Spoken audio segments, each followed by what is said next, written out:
회계는 무엇인가 1교시 때 배울 거예요. 제가 회계사 시험 공부할 때 아버지가 그러시더라고요. 절 부르시더니 물끄러미 이렇게 보시다가 절 보시더니 인도 날로 와봐.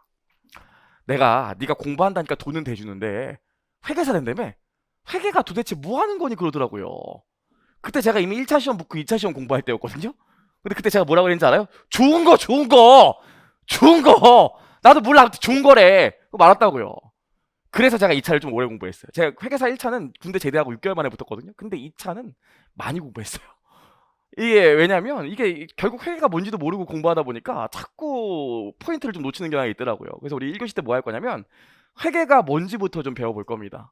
이거를 배워야 우리가 전체적으로 앞으로 우리가 어떤 걸 공부하게 되는지 어떤 걸 배우게 되는지 알 수 있고 결국 이 회계학에서 가리키는 게 뭔지를 좀 아시니까 내가 이걸 뛰어들어야 될지 뛰어들지 말아야 될지 결정할 수 있을 것 같아요. 자, 그럼 우리 교재 78페이지부터 한번 나가볼게요. 자, 올해는 작년에는 제가 제 교재를 공무원 쪽에서 내기가 바로 내기가 좀 어려워서 했었지만 올해부터는 교재를 정식으로 다 내고 출판이 되기 때문에 다 이도로 인쇄가 됐고요. 수업할 때는 앞으로 항상 이렇게 책을 같이 띄워놓고 할 거예요. 그러니까 필기 어디 할 건지 이런 것도 다 얘기할 거니까 같이 보시면 되고요. 그럼 이렇게 하면 문제가 뭔지 알아요? 책을 안 갖고 오는 분들이 있어요. 그럼 안 돼요. 자, 책도 가까우시고. 자, 지금부터 시작을 해볼 건데, 첫 번째로 우리 이번 1교시 때는 회계가 뭔지 좀 배워볼 거라고요. 회계가 뭐예요? 그래서 수업 시간에 많이 물어봐요. 그래서 나중에 보면 요 앞에 안 앉아있고 저 뒤에 앉아있다고요. 그쵸? 회계가 뭡니까? 모르니까 맞겠죠? 회계가 뭔지 좀 제 친구 얘기를 잠깐만 해볼게요. 제 친구가 동원이라는 친구가 있어요. 얘가 어떤 애냐면 그냥 열심히 사는 애인데 그런 거야. 막 신라호텔 주식 사면 사드 터지고 하나투어 주식 사면 코로나 터지고 뭐 무슨 LG전자 주식 사면 배터리 터지고 막 이런 애예요. 걔가 주식만 사면 주가가 쭉쭉 떨어져. 그래서 좀 주식을 안 했으면 좋겠는데 또 그 꾸역꾸역 주식을 한다고요. 그래서 걔 만나면 하는 소리, 야, 넌 주식하지 마. 너는 그냥 모아. 주식하지 마. 은행에 적금 들어 그런다고. 그래도 꾸역꾸역 주식을 사요. 근데 이렇게 제가 회계 사다 보니까 주변에 친구들이 주식 같은 거 많이 물어본다고요. 근데 어느 날 그 친구랑 술을 마시는데 그 친구가 물어보는 거예요. 윤도나, 너 어떤 회사가 있는데 이 회사가 세계 가전 박람회에서 빌 게이츠가 앞으로 20년 후에 한국에 대기업이 남아있다면 이 회사만 남아있을 거야. 빌 게이츠가 극찬했대. 그런 회사가 있는데 소지섭 씨도 광고했대. 이 연예인이 광고한 게 도대체 무슨 상관인지 모르겠는데 그렇다고 하더라고요. 광고했는데 나 이 회사 주식 살려고 그러거든? 어떻게 생각해? 그러더라고요. 제가 그때 술 먹고 고기 먹으면서 흥이 오를 때라서 뭐 얘기하고 싶지 않았는데 너무 안 돼 보이는 거예요. 너무. 제가 그래서 잠깐 그 회사가 제공하는 대중들한테 제공하는 정보를 좀 찾아봤어요. 그 회사가 대중들한테 제공하는 정보를 찾아봤더니 이런 걸 발견했어. 그 회사가 1년 동안 번 돈이 1조더라고. 1조. 1조. 우리나라에서 번 돈이 1년에 1조 넘는 회사가 그렇게 많지 않아요. 엄청난 거죠. 오, 괜찮은데? 여기까지 얘기했어요. 근데 이 회사가 외상값. 물건을 팔았는데 외상으로 팔았대. 외상값이 0.9조 있더라고요. 9천억. 그치? 벌써 웃음이 나지? 뭐야 이거? 좀 이상한데? 이런 생각이 들었어요. 그리고 봤더니 부채, 빚. 은행에서 대출 받은 게 어려운 얘기 안 할게요. 은행에서 대출 받은 게 원래 전문 용어는 차입이지만 그냥 대출이라고 할게요. 어려운 용어 얘기하기 싫으니까. 대출 받은 게 0.8조 있더라고요. 아니 버는 돈이 1년에 1조인데 외상값이 9천억이고 은행에서 대출은 8천억이나 받았어. 이게 말이 돼요? 좀 이상하지 않아요? 개인이라도 그런 거야. 남자친구가 야, 나 1년에 1억 벌어. 아, 근데 아직 통장에 꽂힌 돈은 거 1,000만 원밖에 안 돼. 나 그리고 은행에 빚이 9천억 있어. 이런 경우라고요. 그럼 뭐 믿음이 가요? 믿음이 안 가지. 그래서 이거 보고 아닐 거야. 설마 하면서 이 회사가 1년 동안 돈 나가고 들어오는 걸 보여주는 정보가 있거든요. 1년 동안 돈 나가고 들어오는 정보를 봤더니 돈 나가고 들어온 게 현금이 마이너스였어요. 번 돈이 1조인데 1년 동안 들어온 돈보다 나간 돈이 많대. 이거 이상하지 않아요? 이거 사기라고 사기. 제가 여기까지 하고 핸드폰을 딱 덮었어요. 그 친구 이름이 동원인데 동원아 여기 술값이 한 20만 원 나올 것 같아. 네가 내. 그때 걔가 아니 내가 내 그러다. 아니야 네가 내. 네가 내고 요 주식은 사면 진짜 죽인다 이랬어요.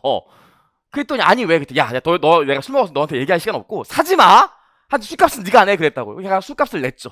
그리고 제가 하도 못 믿어서 집에 가는 길에 다시 전화해서 동훈아 난데 진짜 진심으로 얘기하는 거야. 너 그 주식 사면 진짜 죽인다 하고 다시 한번 끊었다고요. 그리고 그 회사 주식을 안 샀죠. 그리고 이 회사가 망해요. 이 회사가 20세기라고 하죠. 2000년도에 우리나라의 가장 큰 회계 부정인 모뉴엘이라는 회사였어요. 지금도 인터넷에 모뉴엘이라고 치면 모뉴엘 사태라고 떠요. 모뉴엘 사태. 실제로 이 회사가 어떤 일을 벌였냐면 보세요. 우리나라에 모뉴엘이라는 회사가 있었다고. 그 저기 동남아에 이름 없는 동남아 섬에 모뉴엘 주니어를 하나 만든 거야. 근데 이게 얘랑 완전히 똑같은 회사인 건 아무도 몰랐어요. 모뉴엘이 해외 모뉴엘 회사를 하나 또 만든 거예요. 무슨 말인지 이해할 수 있겠죠? 해커스가 동남아에 해커스 주니어라고 하나 만들었다고요. 근데 사람들은 몰랐어. 이거 두 개가 같은 회사인지. 괜찮죠? 그리고 어떻게 했어? 얘가 얘한테 물건을 판 거예요. 외상으로. 얘가 계속 사주니까 번 돈이 1조가 넘을 수 있었지. 아주 단순화해서 얘기하면. 근데 실제로 내가 나한테 물건 팔 거니까 돈이 없잖아. 내가 나한테 물건 판 거니까 돈이 없겠지. 그러니까 계속 외상으로 팔아댄 거예요.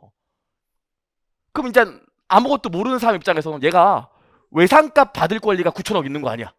그 외상값 받을 권리 9천억 있는 거를 담보로 은행에서 대출을 땡긴 거예요. 이해할 수 있겠죠? 야 은행아 나 저기 해외 회사에 받을 돈 외상값 9천억이 있어. 나 근데 이거 지금 좀 돈이 없어서 그러는데 요거 네가 대신 받고 네가 나한테 돈을 미리 좀 빌려주면 안 될까? 이랬다고요. 이해할 수 있겠지? 무슨 얘기지? 여기서부터 이해가 안 되면 안 돼요. 자 괜찮죠 여기까지는? 그쵸? 그래서 은행에 진짜 돈을 빌려줬다고. 그리고 나서 얘가 돈을 못 갚았어 은행한테. 그럼 어떻게 하겠어 은행이요? 요거 매출 채권 요거 채권 들고 돈 받을 외상값 들고 얘한테 찾아갔겠지. 찾아갔더니 여기 앉아있던 애가 여기도 앉아있는 거예요. 그래서 은행이 돈을 떼이게 돼요. 이게 이 2000년대 초반에 가장 큰 회계 부정이었던 모뉴엘 사태였거든요. 실제로 요 사건이 일어나서 진짜 언론에 되게 많이 나오고 제 친구 동원이가 저한테 다시 전화했다고요. 너무 고맙다. 너무 고마워. 내가 너 늘 자랑스럽게 생각하는 거 알지? 그랬다고요. 여러분 이게 회계예요 회계. 이게 회계야. 우리가 앞으로 배울 게 이거라고 이거. 이게 회계야. 회사가 제공한 정보를 통해서 저랑 제 친구 동원이가 의사결정을 했죠. 모뉴엘 주식을 사지 말아야겠다. 그쵸? 요게 회계라고요. 회계는 뭐냐면 아주 단순화시켜서 얘기하면 여기 기업이 있다고. 회사 기업이 있다고요. 그럼 이 기업과 관련한 이해관계자들이 있을 거예요. 이해관계자들이 있을 거라고요. 이해관계 중에는 어떤 사람들이 있을까? 일단 주주가 있겠죠. 이 회사의 주식을 투자한 사람들. 그쵸? 그 다음 뭐가 있어요? 채권자가 있을 거예요. 채권자가 뭐예요? 은행. 돈 빌려준 은행. 그럼 주주 입장에서는 내가 이 회사 주식을 살까 말까? 이 회사 주식 샀는데 존버할까 팔까? 고민하겠죠. 채권자, 은행 입장에선 돈을 빌려줬는데 이제 대출금을 좀 회수할까? 아니면 더 빌려줄까? 고민할 거 아닙니까? 그쵸? 그리고 여기 누가 있겠어? 기업 안에 경영자가 있겠죠. 우리 회사가 장사 지금 잘 되고 있는 게 맞나? 더 투자를 좀 할까? 아니면 이제 좀 긴축 재정을 할까? 이런 고민이 있을 거 아닙니까? 이런 이해관계자들이 있을 때 이 사람들이 필요한 게 뭐야? 이 사람들이 지금 의사결정을 해야 된다고요. 주식을 살지, 팔지, 돈을 더 빌려줄지, 말지, 투자를 더 할지, 말지. 이렇게 의사결정할 때 뭐가 필요하겠어요? 뭐가 필요하겠어요? 아까 제 친구 동원이도 저한테 뭐 물어봤어요? 야 이거 사도 될까 말까? 물어봤죠. 뭐가 필요해? 정보가 필요하다고요. 정보를 알아야 의사결정을 할 거 아닙니까? 그쵸? 그래서 의사결정할 때 이 사람들이 뭐가 필요해? 정보가 필요하다고요. 이렇게 기업을 둘러싼 이해관계자들이 의사결정 과정에서 필요로 하는 정보를 기업이 제공하는 행위를 이걸 회계라고 해요. 별게 아니에요. 기업을 둘러싸고 있는 이해관계자들이 의사결정할 때 여러 가지 정보들이 필요하기 때문에 이 정보를 기업이 제공해 주는 걸 회계라고 한다고요. 회계가 뭐라고요? 오늘 집에 또 엄마가 물어보는 거지. 야, 뭐 굳이 인문특가까지 가냐? 그냥 기본 강의나 듣지. 오늘 회계 배웠다며? 회계가 뭐니? 그럼 뭐라고 그러실 거예요? 좋은 거. 뭐라고 그러실 거예요? 지금 얘기했잖아요. 이해관계자가 필요로 하는 정보를 제공하는 게 회계예요. 회계가 뭐라고? 정보를 제공하는 거.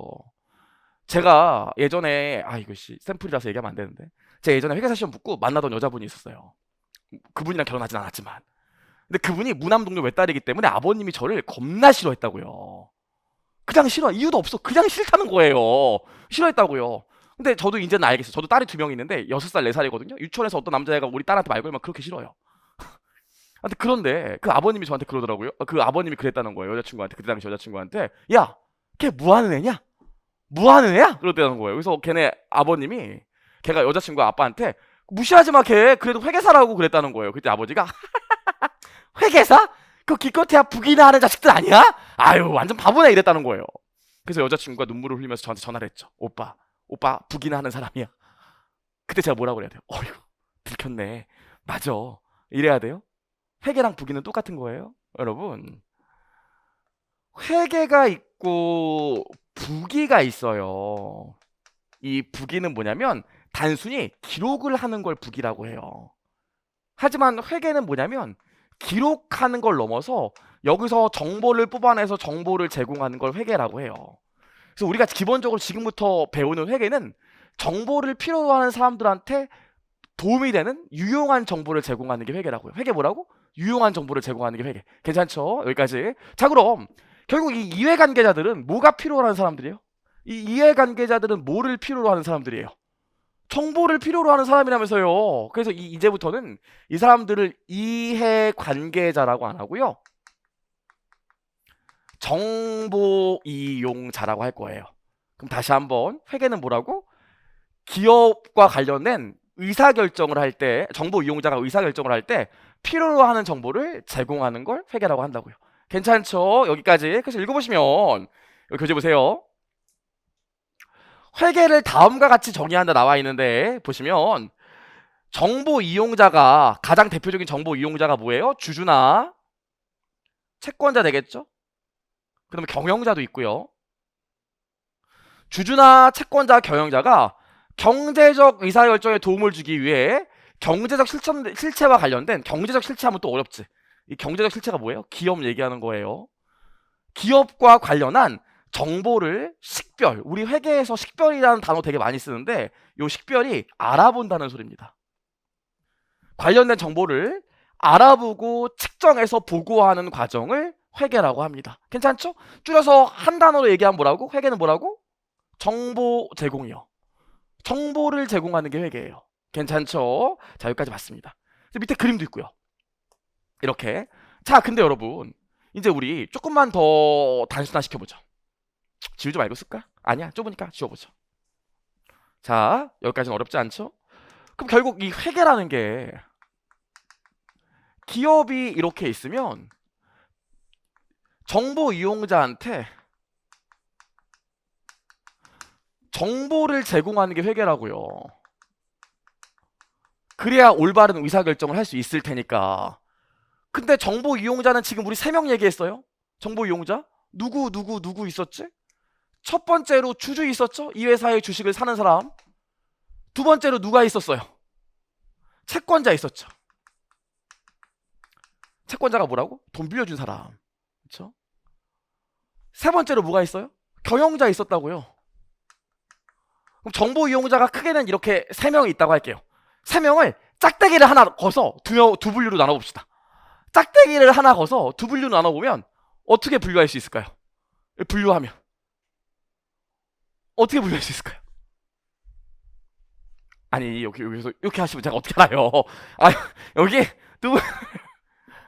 두 분류로 분류하면 이렇게 분류할 수 있어요. 경영자와 주주 채권자로. 경영자와 주주 채권자로 나누는 이유가 뭘까요? 경영자는 회사 안에서 정보를 받아들이겠죠. 회사 안에 있는 사람이니까. 하지만 주주랑 채권자는 회사 밖에 있기 때문에 회사 안에서 정보를 받아듣는 게 아니라 회사 밖에서 정보를 받을 거 아닙니까?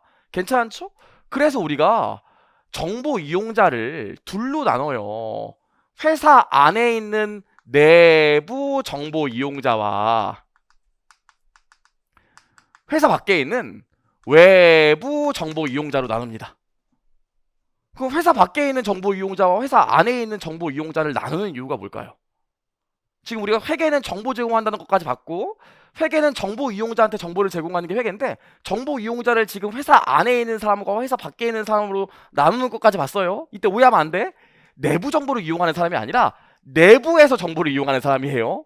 외부 정보를 이용하는 사람이 아니라 외부에서 정보를 이용하는 사람이에요. 괜찮죠? 그럼 내부 정보 이용자와 외부 정보 이용자로 나누는 이유가 뭘까요? 나 오늘 잘 보이려고 아침도 굶은 거 알아요, 지금? 나 아침에도 저기 회계사 세무사 학원에서 지금 수업하고 왔는데 다리가 후들거려요.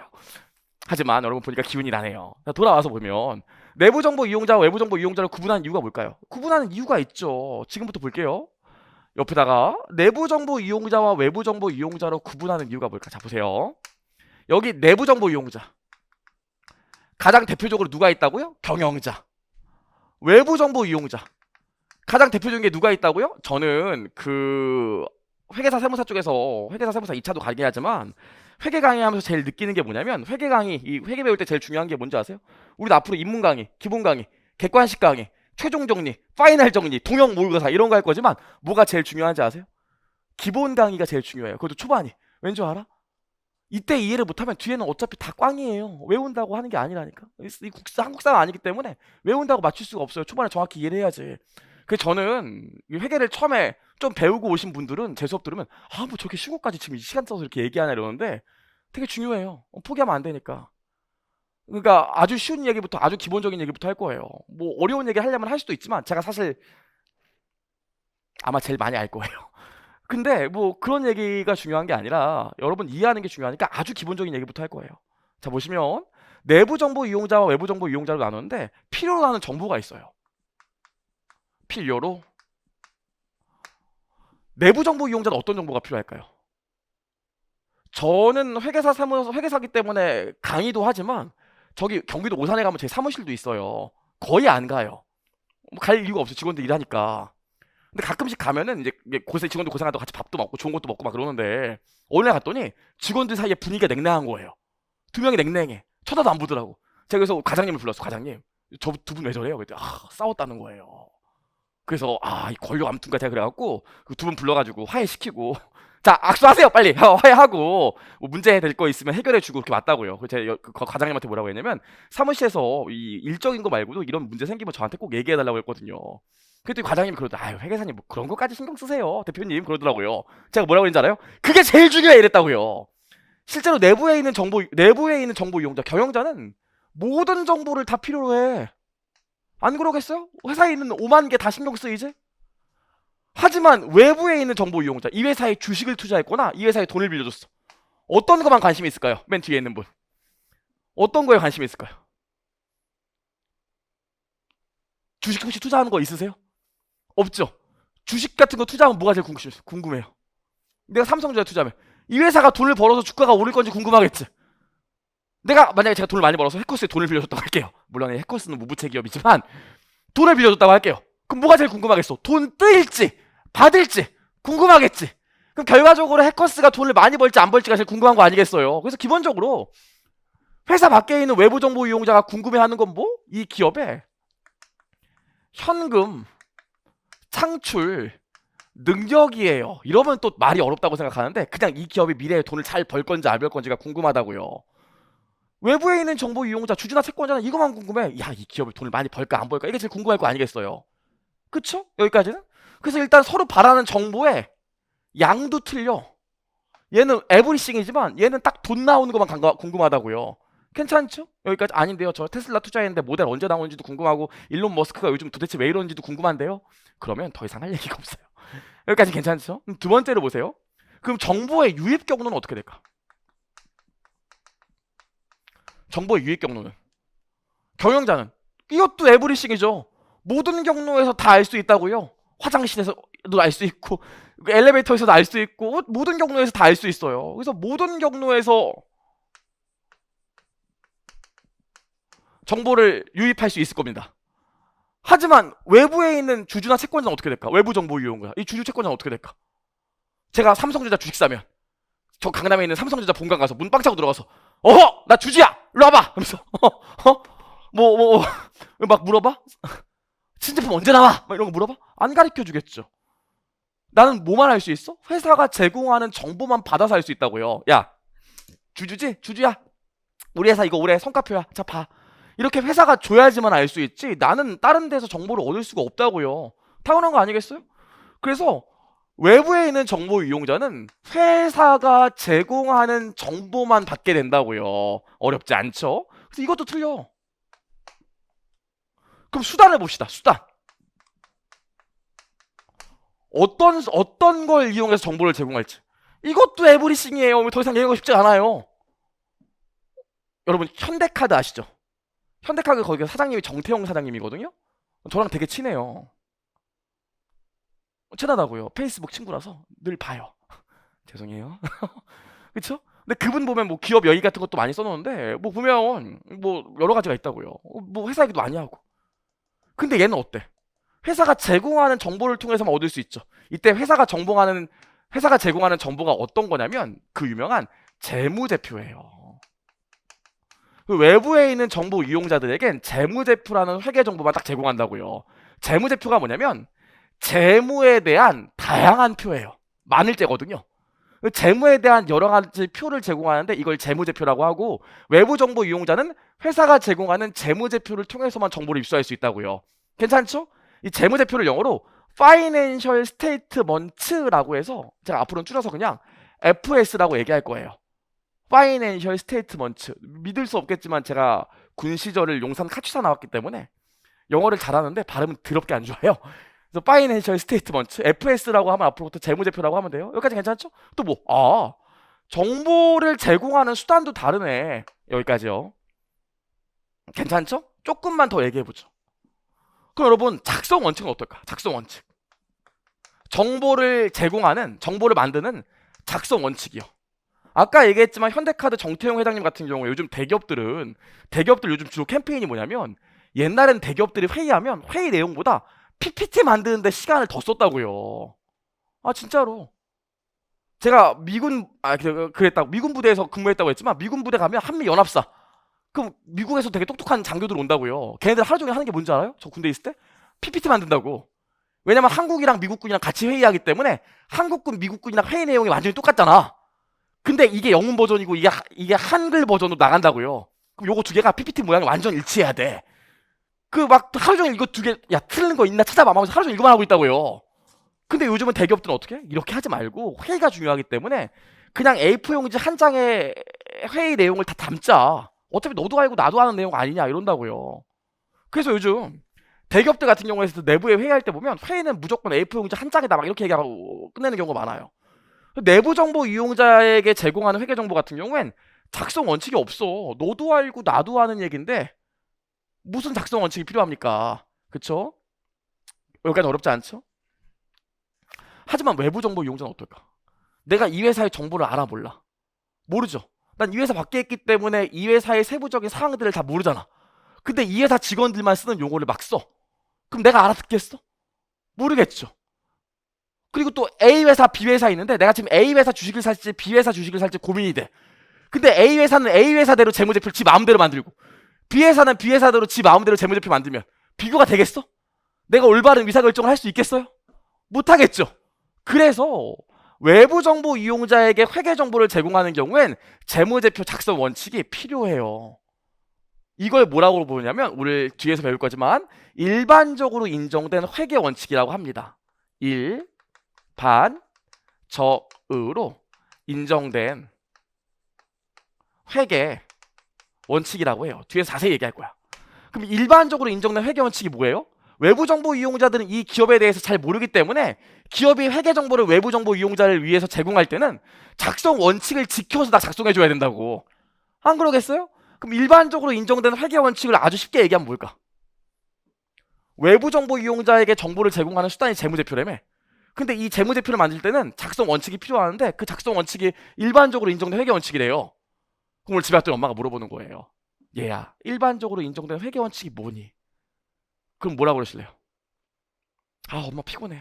피곤해. 괜히 갔어 오늘. 그리고 일반적으로 인정된 회계 원칙이 본인이 생각할 땐 뭐예요?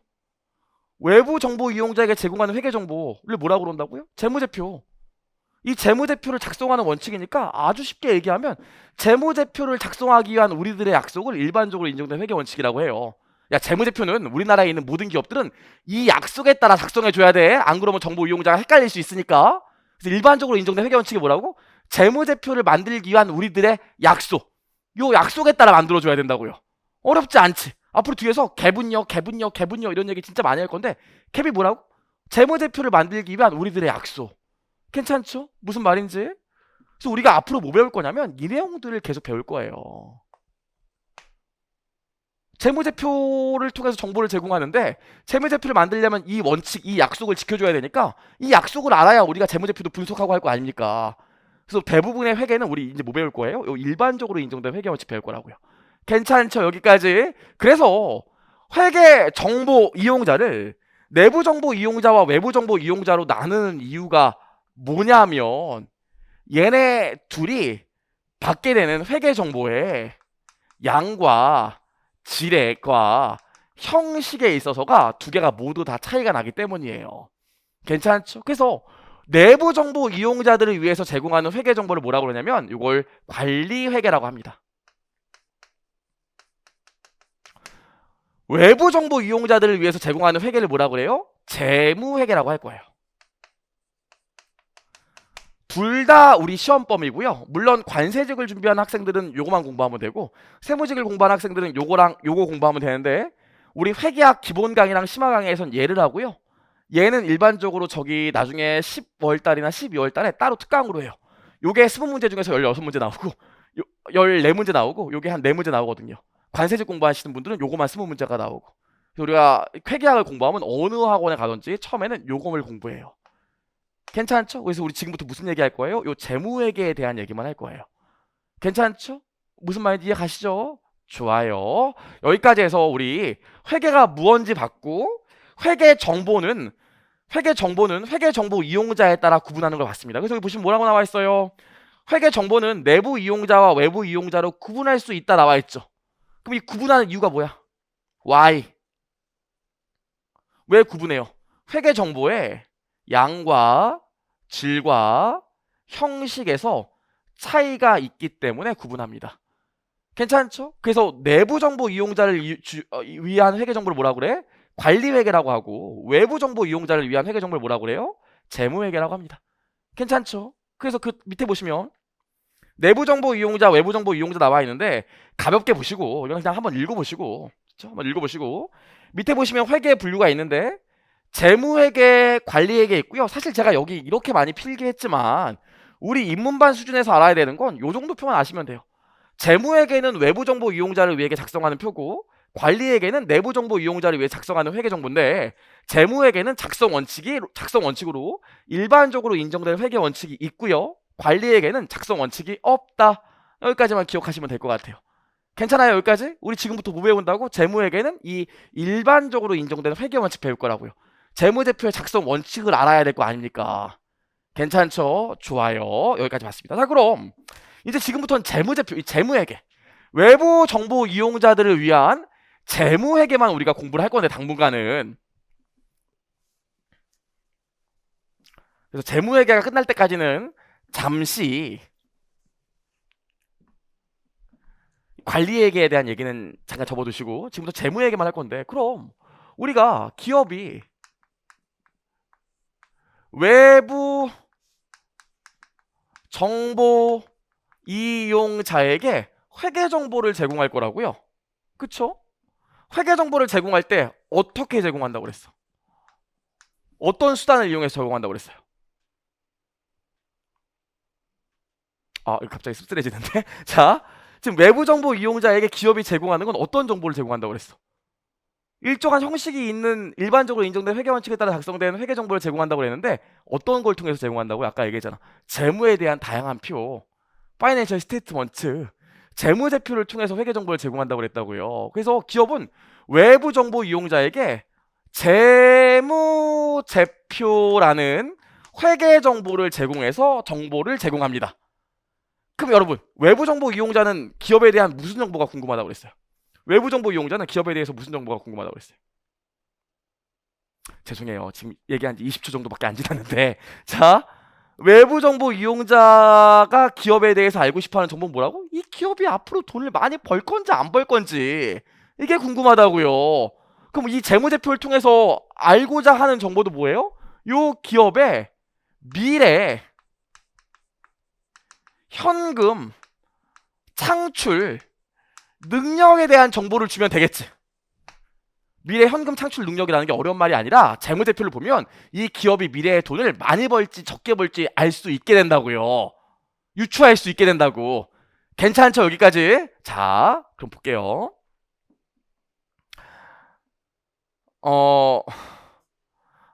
이제 나중에 사랑하는 사람 만나서 남자친구랑 결혼하기로 했어. 남자친구도 결혼을 이제 약속했어. 나도 결혼을 결심했어. 그럼 결혼을 결심했을 때 남자친구한테 물어봐야 되는 게 뭐예요? 이 결혼을 결심했어. 진짜 이제 결혼하기로 했어. 그럼 남자친구한테 뭐 물어보고 싶은 게 있을 거 아니에요? 뭘 물어볼 거예요? 아, 결혼하셨어요? 안 했잖아요. 그러니까 물어보고 싶은 게 있을 거 아니에요? 뭘 물어보고 싶겠어요? 그 대답하는 게 그렇게 어려워?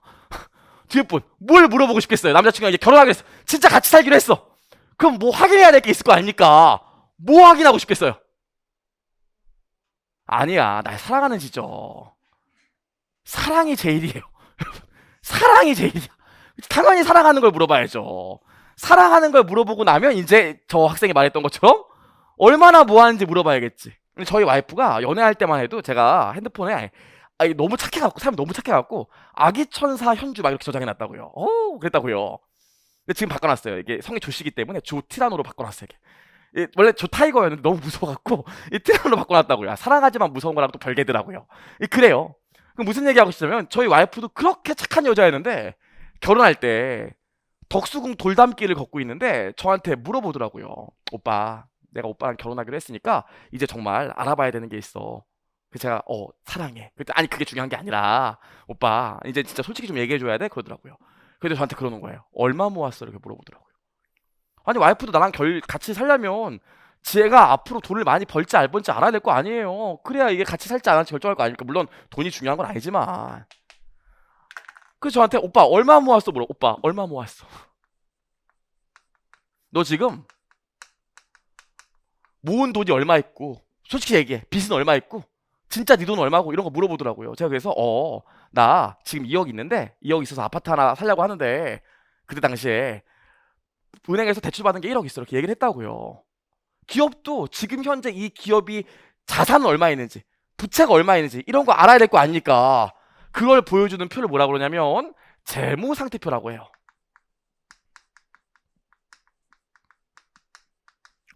기업의 지금 현재 시점에 재산 상태를 나타내는 표예요. 마치 일반 개인이라면 지금 현재 자산이 얼마 있는지 빚이 얼마 있는지 이런 걸 보여주는 표를 재무상태표라고 해요. 아까도 얘기했지만 재무제표가 뭐라고? 재무에 대한 다양한 표라며. 그 중에 하나가 지금 재무상태표라고요. 얼마 모았는지. 그래서 제가 얼마 모았다고 얘기를 해줬습니다. 그랬더니 와이프가 두 번째로 뭐가 궁금할까? 얼마 모았는지 얘기해줬어. 그럼 두 번째로 뭐가 궁금하시겠어요? 얼마 모았다고 얘기해줬어. 그럼 됐어? 좀 용기 내줘서 고마워. 끝이야? 얼마 모았는지 얘기했어요. 그럼 두 번째로 뭐가 궁금하겠어요? 궁금한 게 아직 없으시구나. 뭐, 뭐 무서워서 물어볼 수가 없네. 그렇죠? 선생님 우리 처음 만난 것 치고는 넉살이 좀 좋으시네요. 제가 좀 약간 그런 편이에요. 그럼 뭐가 궁금하겠어? 와이프한테 제가 얼마 모았어? 그랬더니 와이프가 오빠 그럼 연봉이 얼마야 물어보더라고요. 결혼할 땐 알아야지 계획을 세울 거 아닙니까? 그래서 오빠 얼마 벌어? 얼마 벌어? 이렇게 물어보더라고요. 얼마 벌어? 기업도 야 너 1년 동안 번 돈이 얼마야? 1년 동안 쓴 돈이 얼마야? 그걸 알아야 될 거 아닙니까? 기업이 1년 동안 번 돈과 쓴 돈을 나타내는 재무제표를 뭐라고 그러냐면 포괄손익계산서라고 해요.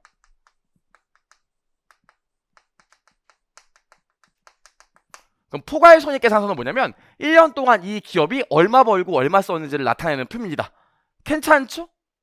이 재무상태표를 영어로 밸런스 시트라고 그래요. 원래는 스테이트 오브 파이낸셜 포지션인데 예전에 밸런스 시트라고 썼기 때문에 여전히 우리 수업 목적으로는 재무상태표를 그냥 약자로 BS라고 표현해요. 제가 매번 재무상태표 쓰면 제 팔이 떨어질 수 있기 때문에 앞으로 재무상태표 그러면 제가 그냥 BS라고 할 거예요. 밸런스 시트의 준말입니다. 이 포괄손익계산서는 영어로 인컴 스테이트먼트라고 하는데 제가 또 이 포괄손익계산서 이것도 힘든데 이거 쓰면 너무 힘드니까 앞으로 포괄손익계산서 인컴 스테이트먼트를 줄여서 IS라고 얘기할 거예요. 괜찮죠? 그냥 우리들의 약속이에요. 재무상태표 BS, 포괄손익계산서 IS. 괜찮죠? 자, 여기까지 얘기해서 얼마 모았고 얼마 벌었는지 얘기하고 나면 더 이상 얘기할 거 없어. 이제 더 이상 와이프한테 얘기 안 해도 돼요? 와이프가 더 이상 궁금한 게 없을까? 또 뭐가 궁금할까? 그냥 하는 얘기예요. 이런 얘기도 할 수 있죠. 저 혹시 결혼할 때 부모님이 좀 안 도와주신대? 뭐 할 수도 있잖아요. 요즘 워낙 집값이 올라갔으니까 부모님이 좀 안 도와주신대? 혹은 부모님 도와주시고 나면 평소에 용돈 좀 많이 드려야 되나? 오빠 평소에 용돈 얼마나 드려? 이런 거 물어보겠죠. 엄마는 나의 뭐예요? 나중에 배우겠지만 엄마는 내 주주거든요. 나중에 얘기할 거예요. 그래서 이 1년 동안 주주와의 거래를 나타내는 표가 있어요. 우리 일반 개인이라면 엄마랑 거래한 것들이 있다고요. 이런 것들을 보여주는 표를 뭐라고 그러냐면 자본 변동표라고 해요. 얘는 영어로 쉐어홀더 에쿼티라고 해서 SE라고 배우는데 요거 두 개가 중요하고요. 자본 변동표는 그렇게 중요하지 않아. 그냥 이런 게 있구나까지만 기억하시면 돼요. 사실 공무원 시험에 자본 변동표 직접 배우는 시간은 거의 없을 거예요. 그냥 이런 게 있구나 생각하시면 되고, 마지막으로 저희 와이프도 아내도 은행 다니거든요. 뭐 지금 퇴사했지만 굉장히 이 숫자에 밝은 사람이에요. 그래요? 그래서 제가 이렇게 얘기했더니 와이프가 그러는 거예요. 아 오빠 근데 내가 이것만 갖고는 좀 믿음이 안 가니까 통장에 진짜로 한 달에 얼마 들어와? 그리고 진짜로 한 달에 돈이 얼마 나가? 카드값 얼마 쓰니? 이런 거 진짜 물어보더라고요. 현명한 여자기 때문에 이렇게 물어보시더라고요. 그래서 제가 내가 실제로 진짜 1년 동안 진짜로 현금이 유입되는 금액이랑 1년 동안 진짜로 현금이 나가는 금액이 얼마야? 이러고 알려줬다고요. 기업들이 현금이 1년 동안 들어오고 나가는 돈을 보여주는 표를 뭐라고 그러냐면 현금 흐름표라고 해요. 현금 흐름표. 현금 흐름표는 뭐예요? 1년 동안 이 회사에 들어온 돈이 얼마고 나간 돈이 얼마인지를 보여주는 표입니다. 그래서 얘를 영어로는 그냥 CF라고 할 거예요. 캐시 플로우 해서 CF라고 할 겁니다. 그럼 봐봐. 저희 와이프도 저랑 결혼할 때 얘가 미래에 돈을 잘 벌 수 있는지 봐야 되기 때문에 지금 얼마 자산이 있고 빚이 얼마 있고 있는지 받고 연봉이 얼마인지 받고 부모님이랑은 용돈 얼마 줄 건지 받고 실제로 현금이 얼마 들어오고 얼마 나가는지 받지. 이걸 봐야지 저랑 결혼할지 말지를 결정할 거 아닙니까? 사랑한다면. 그래서 아무리 사랑해도 여기서 뭐 막 빚이 100억 있고 막 1년에 막 이거 안 될 거 아니에요. 괜찮죠? 기업도 마찬가지라고. 그래서 정보 이용자, 외부 정보 이용자가 이 기업의 미래 현금 창출 능력에 대해서 알고 싶은데 그때 기업이 제공하는 정보가 재무제표인데 그 안에는 얘가 있다고요. 일반적으로 요거 두 개가 제일 중요하고. 괜찮죠? 여기까지? 근데 진짜 이게 감동실한데. 제가 독수금 덩담길을 걸으면서 이런 얘기를 했다고요. 막상 결혼하기로 하고 제가 갖고 있는 이런 것들을 까니까 너무 창피했어요. 근데 실제로 빚이 좀 더 있었는데 얘기 안 했거든요. 나중에 결혼하고 걸려서 큰일 날 뻔했어요. 아무튼 막 그랬다고요. 이렇게 얘기를 했어. 독수금 돈달길을 걸으면서 두근두근 하면서 이제 제 진솔한 얘기들을 했죠. 그랬더니 그 얘기가 다 끝나고 나니까 그때 당시 여자친구 지금 아내가 제 손을 꼭 잡더니 이게 되게 어려운 얘기인데 얘기해줘서 고마워 오빠. 오빠 정말 좋은 사람이네. 고마워 얘기해줘서. 근데 간략한 것 같아 이러더라고요. 제가 그 얘기를 듣고 간략? 이랬다고요. 간략한 것 같아. 내가 봤는데 너 빚이 왜 있어? 총각이? 너 왜 이렇게 많이 써? 아니 용돈을 왜 이렇게 많이 들여? 너 나가는 돈이 너무 많은데? 이런 얘기를 하더니 저 앞에 카페가 있으니까 들어가서 다시 한번 얘기해보자 그러더라고요. 그래서 와이프가 궁금해하는 사항들 하나씩 물어보면서 저를 막 털기 시작하는데 정신이 없더라고요. 그걸 뭐라고 그러냐면 주석이라고 해요. 주석이 뭐냐면 여기에는 간략한 정보들이 나오기 때문에 여기에 대한 세부적인 정보도 알고 싶을 거 아니야. 빚이 있다는데 무슨 빚인데 돈을 번다는데 어디서 버는 건데 이런 거에 대한 세부 정보를 기재하는 표를 주석이라고 해요. 그래서 일반적으로 재무제표라고 하면 이거 네 가지에 플러스로 주석까지 들어갑니다. 이거는 뭐 우리 예전에 공무원 시험에도 기출이 됐죠. 어렵지 않죠? 이렇게. 그래서 외부 정보 이용자에게 제공하는 회계 정보인 재무회계는 재무제표를 통해서 정보 이용자에게 정보를 제공하는데 그 재무제표 안에는 이런 것들이 있다. 이렇게 기억하시면 돼요. 괜찮죠? 좋아요. 이제 교재 볼까요? 교재 보시면 그래서 아이고 굳이 많이 묻었네. 재무제표를 보면 재무제표는 회계 정보를 외부 정보 이용자에게 제공하는 것을 재무보고라고 하고 재무보고의 가장 대표적인 전달수단이 재무제표다 이렇게 나와 있는데 사실 재무제표는 그렇게 저희 시험 목적상 중요하지 않은 개념입니다. 다만 그래도 궁금하면 재무제표는 재무보고는 재무제표 플러스 알파의 개념이다. 그래서 재무제표보단 조금 더 넓은 개념이다. 여기까지만 써놓으시면 될 것 같아요. 더 심도 있는 얘기는 기본 강의 때 할 거니까. 자, 여기까지 보시면 되고요. 그래서 재무제표가 나와 있고 넘겨보시면 그 다음 페이지에 재무제표의 종류가 이렇게 나와 있죠. 재무상태표, 포괄손익계산서, 자본변동표, 현금흐름표가 나와 있고 재무상태표는 뭐라고? 특정 시점의 기업의 자산 상태를 나타내는 표. 포괄손익계산서는 일정 기간 동안 기업이 벌어들인 돈을 나타내는 표. 괜찮죠? 여기까지 보시면 되고 일반적으로 요거 두 개만 우리가 지금부터 공부를 할 거예요. 이 재무상태표와 포괄손익계산서요. 괜찮죠? 여기까지 봤고 밑에도 나와 있는데 재무제표는 주석을 통하여 재무제표 부문에 표시되는 정보를 이해하는 데 도움이 되는 추가적인 정보나 재무제표 부문에 계산되지 않은 정보를 제공한다 나와 있는데 뭐가 제일 중요하냐면 요 주석은 재무제표에 포함된다. 이게 매우 중요하죠. 그렇죠? 주석은 뭐라고? 주석이 뭐예요? 주석이 뭐예요? 뭐라고요? 아, 구체적인 정보. 잘하셨어요. 얘네들에 대한 구체적인 정보를 말로 서술하고 있는 게 주석이라고요. 이게 주석의 의미고 주석은 어디 포함된다? 얘랑 얘에 관련된 세부적인 정보가 나와 있기 때문에 주석도 재무제표에 포함된다. 괜찮죠? 좋아요. 여기까지 봤습니다. 자, 그럼 여기까지 했고요. 밑에 보시면 아이고. 밑에 보시면 그림들이 있지만 요 그림은 뭐 그냥 이런 게 있구나 보시면 되고요. 자, 그럼 밑에 보시면 일반적으로 인정된 회계 원칙이 있는데 이것도 아까 얘기했었지. 잠깐만 볼게요, 여러분. 우리 한 10분 정도만 얘기하고 쉬는 건 나쁘지 않죠? 그쵸? 그거 알아요? 여러분들 이제 공무원 강의를 시작하고 인문 강의를 듣기 시작했지만 회계학을 가장 집중하는 시간이 언제인 줄 알아요? 야, 나 진짜 그때는 진짜 열심히 수업 들었는데 언제인 줄 알아요? 오늘 1교시 이후부터는 점점점 하락. 그쵸? 기운 내시고 여러분.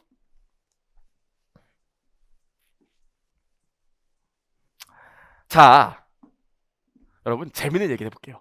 대한항공이랑 아시아나 같은 경우에는 뭐 갖고 있어요? 야구단? 대한항공이랑 아시아나는 뭐 갖고 있어요? 비행기 갖고 있죠. 걔는 비행기를 직접 사서 쓸까요? 빌렸을까요? 걔는 비행기를 사서 쓰는 경우도 있고 빌려서 쓰는 경우도 있어요. 봐봐. 여기 대한항공이 있다고요. 대한항공이 있고 여기 비행기 만드는 보잉사가 있으면 대한항공이 비행기가 많이 필요한데 문제는 뭡니까? 비행기가 비싸잖아. 몇 천억짜리를 대한항공이 돈이 어디 있어요. 그러다 보니까 어떻게 하냐면 그 중간에 금융사를 낀다고요. 금융기관을 껴서 이렇게 야, 금융기관아, 네가 나 대신 대한항공 보잉사에 돈 좀 내줘. 한 2천억. 그리고 보잉사가 너 대신 나한테 비행기 좀 보내달라고 해. 이렇게 한다고요. 그럼 금융기관이 알았어. 너 대신 2천억 보내주면 되지? 야, 보잉사야, 내가 대한항공 대신 2천억 보내니까 비행기 대한항공한테 보내. 이렇게 한다고요. 그럼 대한항공은 비행기를 받아서 장사를 해. 그리고 어떻게 할까? 금융사한테 돈을 빌린 거기 때문에 돈을 갚는다고요. 돈 갚음. 어렵지 않죠? 실제로 항공사들은 이렇게 비행기를 취득하거든요. 이렇게. 그럼 봐봐. 가만히 봐도 대한항공의 재무상태표를 보면 뭐가 있겠어요? 대한항공의 재무제표에는 비행기가 뜨겠지. 왜냐면 이거는 가만히 생각해보면 은행에서 돈 빌려서 비행기 산 거예요. 은행에서 돈 빌려서 비행기를 사고 비행기 사용하는 기간 동안 요거 돈 갚아 나가는 거 아닙니까? 그러니까 여기 뭐도 있겠어요. 비행기만 있는 게 아니라 빚도 있겠죠. 그쵸? 빚. 그쵸? 여기까지 어렵지 않죠? 빚도 있을 거라고요. 근데 아시아나는 그렇지 않아요. 여기 아시아나가 있습니다. 10분만 더 얘기하고 쉴게요, 여러분. 아시아나가 있고요. 여기 보잉이 있어요. 그리고 금융기관이 있다고. 아시아나는 금융기관한테 이렇게 금융기관아, 비행기 하나 더 사. 비행기 하나 사. 네 이름으로 네가 사. 그럼 돈을 주고 보잉사가 금융기관한테 비행기를 보낸다고. 형식상 비행기를 보내. 그럼 금융기관아, 비행기 네 거잖아. 아시아나인 나한테 비행기를 며칠 좀 빌려줄래? 몇 달 좀 빌려줄래? 몇 년 좀 빌려줄래? 마치 한강에서 자전거 빌리는 것처럼 이런다고요. 그래서 금융기관이 아시아나한테 비행기를 빌려준다고요. 그럼 난 빌려서 타겠지. 내 거야. 아시아나 입장에서 비행기 내 거야, 금융기관 거야. 우리가 저기 한강에서 오리배 탄다고 오리배가 내 거 아니잖아요. 잠깐 빌려 타는 거지. 그거 사장님 거잖아요. 아시아나 입장에서도 비행기 내 거 아니야. 금융기관 거야. 이렇게 얘기하고 뭐 하면 돼? 비행기 빌려 타는 기간 동안 비행기 사용료 내면 되겠지. 사용료. 사용료 넣으면 될 거 아닙니까? 우리 저기 한강 여의도공원 같은 데 가서 연예인들끼리 가서 자전거 2인용 자전거 타잖아요. 2인용 자전거 타면은 잠깐 빌려 타는 거지 사장님 거지 내 거 아니잖아. 제주도에 자동차 렌트하면은 잠깐 렌트 빌려 타는 거지 내 거 아니잖아. 빌려 쓴 다음에 그냥 렌트료만 내면 되잖아요. 괜찮죠? 그럼 대한항공 말고 아시아나의 재무상태표를 보면 비행기 있겠어 없겠어? 비행기 없어요. 왜냐면 아시아나 게 아니거든요. 금융기관 거지. 빚 갚을 거 있겠어 없겠어? 없겠어. 잠깐 빌려 타서 그때그때 사용료 내는 건데 무슨 빚이야. 빚도 없다고요. 근데 가만히 생각해보면 이거나 이거나 똑같은 거래 아닙니까? 금융기관 돈으로 비행기 받아와갖고 비행기 쓰는 거 아니야? 실질은 똑같잖아요. 그쵸? 근데 계약 구조를 어떻게 짜느냐에 따라서 비행기도 뜨고 빚도 뜨고 아무것도 안 뜨고 요 차이가 있잖아요. 동일한 거래임에도 불구하고 실제로 아시아나랑 대한항공이 이렇게 만들었어요. 대한항공은 재무제표를 이렇게 만들었고 아시아나는 재무제표를 이렇게 만들었다고. 그럼 문제는 뭐야? 아시아나가 대한항공보다 빚이 월등히 적겠죠. 한진 치면 나오는 기사 중에 뭐가 있냐면 한진은 부채 빚이 너무 많다. 이런 기사들 가끔 있다고요. 그 기자가 아주 멍청한 거예요. 대한항공은 이런 구조기 때문에 빚이 많을 수밖에 없어요. 근데 아시아나는 상대적으로 빚이 적다고. 그래서 재무상태표만 보면 아시아나가 대한항공보다 좋아 보여. 빚이 적기 때문에. 빚 많으면 싫잖아요. 그렇죠? 근데 어디가 벌써 망했죠? 어디가 먼저 없어졌지? 없어져가지고 대한항공이 품에 안기게 생겼잖아요. 그럼 똑같은 거래 실질은 똑같음에도 불구하고 서로 다르게 장부를 작성하다 보니까 다르게 재무제표를 만들다 보니까 정보 이용자가 오해할 소지가 생기겠죠. 그쵸? 이런 오해할 소지가 생긴다고. 그래서 이제 아시아나처럼 재무제표를 만드는 건 안 돼요. 이게 없어졌다고요. 이제 이렇게 빌리는 거래는 무조건 대한항공처럼 하라고 그랬다고요. 여기까지 이해 가세요? 왜 이렇게 했어? 이렇게 해야 정보 이용자들이 오해가 없을 거 아니야. 이해하겠습니까? 그래서 재무제표 만들 때 오해가 없이 하나의 통일된 규칙에 따라 재무제표를 만들어줘야 되는데 그 하나의 통일된 규칙이 뭐라고요? 그게 일반적으로 인정된 회계원칙 갭이라고요. 이해하시겠습니까? 무슨 말인지 오늘 집에 갔더니 엄마가 다시 물어보는 거예요. 예, 갭이 뭐니? 일반적으로 인정된 회계원칙이 뭐니? 그럼 뭐라고 그러실 거예요? 재무제표를 작성하기 위한 우리들의 약속. 그럼 재무제표를 작성하기 위한 우리들의 약속이 왜 필요할까요? 여기 나와 있잖아. 재무제표를 작성하기 위한 우리들의 약속이 왜 필요할까요?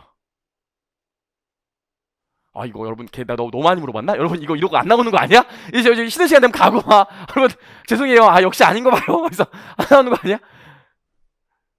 일반적으로 인정된 회계원칙 갭은 왜 필요하겠어요? 이렇게 해야 회계 정보를 정보 이용자들이 기업별로 비교할 수 있겠지. 정확히 비교할 수 있을 거 아닙니까?